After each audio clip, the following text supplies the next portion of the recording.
Who would sit at the same table with her? Look at her face. She screams village girl. The words sliced through the dining room like a knife. Then came the laughter. Not the awkward kind people use to escape tension, but loud, careless laughter that filled the entire room. My mother-in-law leaned back in her chair, lifting her wine glass like she had just delivered the joke of the year. The guests around the table exchanged amused looks, some whispering behind their hands. And there I stood, frozen beside the table, still holding the serving dish. My name is Aurelia Vance. I'm 28 years old. Until that night, I believed marrying Daniel meant I had finally found a place where I belonged. Instead, I had unknowingly stepped onto a stage where humiliation was the evening's main entertainment. Daniel didn't defend me. He didn't even look at me. He just kept cutting his steak as if nothing had happened. My fingers tightened around the porcelain plate. For a moment, I thought my hands might start shaking, but I forced them still. Don't take it personally, my mother-in-law added, her smile dripping with mock sweetness. I'm just being honest. More laughter. I gently placed the dish down and nodded politely. Of course, I said quietly. Enjoy the dinner. But inside something shifted. Because none of them knew the truth about me. And the very next morning, when Margaret Carter walked into the downtown branch of Irongate Private Bank, she had absolutely no idea that the same village girl she mocked the night before was the woman who controlled everything that was about to happen next. That dinner wasn't the first time Margaret had humiliated me. It was simply the first time she had done it in front of an audience. From the moment Daniel introduced me to his family 2 years earlier, Margaret Carter had looked at me like I was something unpleasant stuck to the bottom of her designer shoe. You're from where again? She had asked that first evening. Willow Creek, I answered politely. Her eyebrows lifted slightly. Oh, rural. The way she said the word made it sound like a disease. Daniel squeezed my hand under the table that night and whispered later, Don't worry about Mom. She's like that with everyone. But that wasn't true. Margaret adored people who were wealthy, polished, and socially useful. Her friends were surgeons, investors, politicians' wives. I, on the other hand, had grown up on a small farm with my grandfather. I didn't wear designer brands. I didn't talk about yacht trips or charity galas. And Margaret never let me forget it. What she didn't know, what none of them knew, was that the quiet job I went to every morning wasn't the small clerical position she assumed. I had never corrected her. Sometimes the most powerful position in a room is the one nobody notices. That night after the dinner humiliation, Daniel barely spoke to me on the drive home. He simply sighed and said, You could try harder to fit in. I looked out the window silently. Because the next morning, Margaret Carter had an appointment at Irongate Private Bank, and I would be the one waiting for her. The next morning, I arrived at the bank earlier than usual. Irongate Private Bank occupied the top 3 floors of a glass tower downtown, the kind of place where the carpets were so thick footsteps made no sound, and every client walked in believing they were important. I placed my bag on my desk and reviewed the appointment schedule. 9:30 a.m., Margaret Carter. Right on time. Of course she would be. Margaret loved punctuality when it came to money. Through the floor-to-ceiling windows, the city was just waking up. Traffic crawled through the streets below, the morning sun reflecting off buildings like polished steel. My assistant, Clara, walked in holding a tablet. Your first client arrived early, she said. Mrs. Carter. I nodded calmly. Send her to conference room 3. Clara hesitated slightly. Are you sure? I understood why she asked. Most of our clients were CEOs, investors, or old money families. Margaret was wealthy, but not quite on the level of the people who usually sat across from me. Please send her in, I repeated. A minute later, I heard the sharp click of high heels approaching down the hallway. Margaret stepped into the glass conference room with the same confident smile she wore at dinner parties. But the moment she looked up and saw me sitting at the head of a table, her smile froze. For a few seconds, neither of us spoke. Then she blinked slowly. What are you doing here? She asked. I folded my hands on the table and offered her a professional smile. Good morning, Mrs. Carter. And that was the moment she realized. The village girl she had mocked the night before was the senior investment director handling her family's assets. For a moment, Margaret simply stared at me. The color drained from her face, but pride is a stubborn thing. Within seconds, she straightened her shoulders, forcing a tight smile as if she had already regained control of the situation.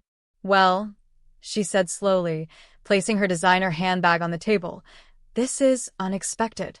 I gestured toward the chair across from me. "Please have a seat, Mrs. Carter." She sat down carefully, but I could see the tension in the way her fingers gripped the edge of the chair. "So," she continued with a soft laugh, "you work here? I didn't realize Irongate hired junior staff this young." I opened the digital file on the screen between us. Her laughter faded when she saw the title above my name. Senior Investment Director, Aurelia Vance. The room went silent. Margaret leaned forward, reading the line again as if her eyes were betraying her. "That's the mistake," she muttered. "I'm afraid it isn't," I replied calmly. She swallowed. "But Daniel said you worked in administration." "I do manage administration," I said. "Administration of investment portfolios worth several $100 million. The air between us turned heavy. Margaret's eyes flickered with something I had never seen before. Uncertainty. Then she asked the question that changed everything. "You're the one managing the Carter family trust?" I held her gaze for a moment. Then I nodded slowly. "Yes." And that was the moment Margaret Carter realized the woman she had humiliated in front of an entire dinner table was now holding complete control over her family's financial future. Margaret didn't speak for a long moment. The arrogance she carried so effortlessly the night before had cracked, just slightly. "Daniel never mentioned this," she said finally. Her voice had changed. It was quieter now, careful. I leaned back in my chair, studying her calmly. "That's because I never discussed my position with him," I replied. And that was true. When Daniel and I started dating, I quickly realized something about his family. They judged people by titles, brands, and the price of their watches. So I let them underestimate me. Margaret's eyes moved around the room, the skyline behind me, the polished desk, the discreet Irongate logo on the wall. Everything suddenly looked different to her. Then she cleared her throat. "Well, since you're handling the Carter Trust, I assume you already reviewed our portfolio." "I have." "Then you know we're planning a restructuring." "Yes," I said calmly. What Margaret didn't realize was that I had spent the entire night after that humiliating dinner reviewing every detail of their finances. And what I found was interesting. Very interesting. The Carter family fortune wasn't nearly as stable as Margaret believed. Several of their investments were failing quietly. And today, Margaret had come to the bank to approve a major financial decision. One signature. That was all it would take. But what she didn't know was that the person guiding that decision was the same village girl she had mocked less than 12 hours earlier. And I had just finished designing the most elegant lesson she would ever learn. Margaret crossed her legs and leaned forward, trying to regain the confidence she had worn so easily the night before. "Let's proceed," she said briskly. "I don't have much time." Of course she didn't. People like Margaret always believed the world should move according to their schedule. I slid a folder across the glass table toward her. Inside were the restructuring documents she had come to sign. "This is the revised allocation plan," I explained calmly. "Your current portfolio carries several high-risk positions. I'm recommending we move the majority of the trust assets into a protected long-term structure." Margaret flipped through the pages quickly. Too quickly. She trusted the bank. More importantly, she trusted her own confidence. "What does this change exactly?" she asked.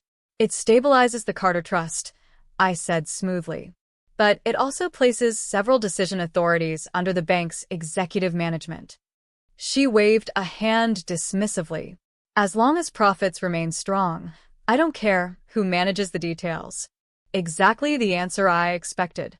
Margaret grabbed the pen. For a second, I watched her carefully. The same woman who had laughed at me 12 hours earlier was now about to sign away the control she believed she held over everything. The pen touched the paper. Her signature flowed elegantly across the page. And just like that, The Carter family fortune quietly moved into a structure where I controlled every major financial decision. Margaret handed the pen back with a satisfied smile. There, she said. That should keep everything running smoothly. I closed the folder gently. Yes, I said. It certainly will.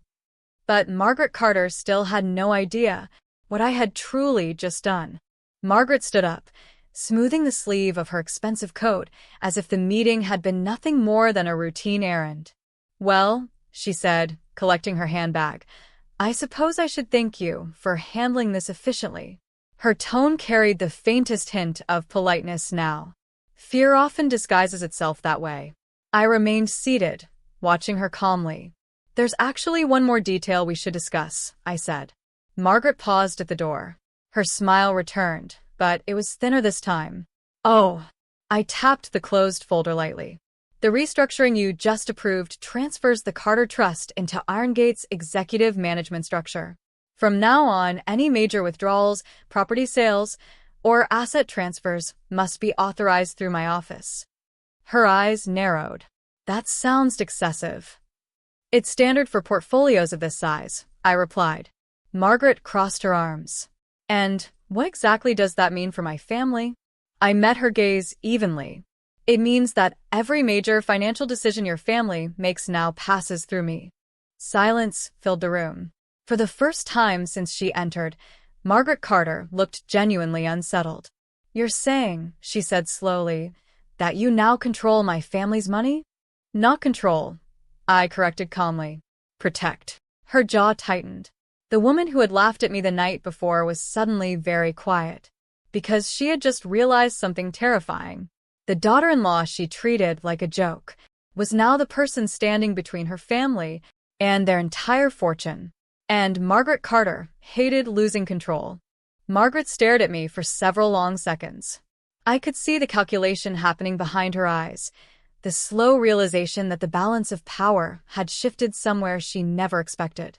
You should have told us who you were, she said finally. Her voice carried a mixture of irritation and unease. I tilted my head slightly. You never asked. That answer clearly bothered her. Margaret walked back toward the table and placed both hands on the polished glass surface. You think this gives you power over my family? I met her gaze calmly. No, I said. You gave me that power when you signed the papers. Her jaw tightened. For years, Margaret had built her reputation on control, controlling social circles, controlling appearances, controlling people. But today she had done something different. She had trusted her own arrogance. And arrogance is expensive. I slid another document toward her. This is the updated governance structure, I explained quietly. Your family's investment authority will now operate through a compliance board. Margaret glanced at the page. Then she saw the first name listed. Chair Aurelia Vance. Her expression changed completely. You planned this, she whispered. I stood up slowly. No, I said. You created it. I walked past her toward the door, pausing briefly. And Margaret? She turned toward me stiffly. I gave her the same polite smile I had worn at dinner. Next time you meet a village girl at your table, make sure she isn't the one holding the pen that signs your future.